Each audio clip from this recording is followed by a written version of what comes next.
yang mana 4,6%. Bahkan Qatar yang kemarin jadi tuan rumah Pildun, yang kata orang-orang sih negaranya dikritik, banyak banget negatifnya nih. Itu tuh kita harus hati-hati dengan pernyataan berikut ini, jangan mudah dipercaya. Qatar itu sungguh luar biasa dan berprestasi, tetapi mereka diantaranya ada yang menyudutkan seperti ini. Astagfirullah. Lebih-lebih pernyataan sebagai berikut. Baduni memperkirakan bahwa Indonesia akan bubar karena 4 faktor.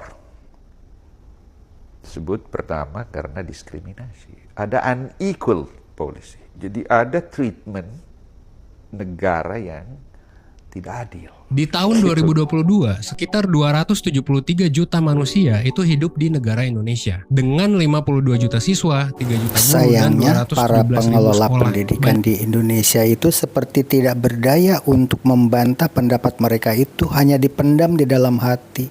Apapun yang mereka katakan, terima aja apa adanya. Kualitasnya, Suatu pendidikan itu berhasil atau tidak seharusnya tergantung kepada perencanaannya. Siapa yang merencanakan, dialah yang harus mengevaluasi. Jangan sampai tanggapan ADB tentang pendidikan di Indonesia itu tidak berhasil, kemudian kita ambil alih sehingga kurikulum kita terus dirubah karena penilaian dari orang luar negeri. Jika di Indonesia itu pendidikannya berorientasi kepada akidah dan akhlak, termasuk di dalamnya menghafal 30 juz Al-Quran misalkan, kalau itu berhasil maka berarti berhasil. Itu barangkali sebagai bahan gambaran.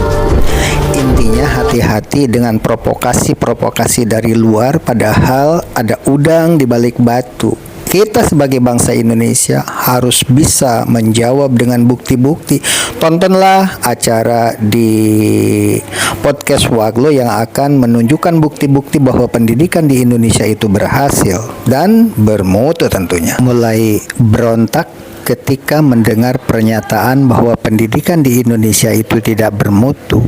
Bukti-bukti tentang bermutunya produksi pendidikan Indonesia dinyatakan dalam podcast di channel Waglo Gubuk Apung. Terungkap salah satu di antaranya obat anti COVID karya Dr. Terawan, kemudian helm untuk obat kanker, dan banyak teknologi seperti PT PAL, kemudian IPTN, dan salah satu yang menggemparkan dunia kali ini, anak-anak Indonesia baru SMK saja sudah bisa memproduksi motor tenaga air. Ini salah satu bukti bahwa pendidikan di Indonesia itu tidak boleh dikatakan tidak bermutu. Memang ada di daerah pesisian Indonesia itu tidak bermutu, tetapi untuk sekolah-sekolah tertentu dahsyat luar biasa. Boleh kita lihat contoh-contoh seperti ini di gambar. Ini Timotius ini dapat beasiswa untuk kuliah di Jerman. Anak SMA Gubuk Apung atau SMA 2 Cikarang Barat ini luar biasa prestasinya.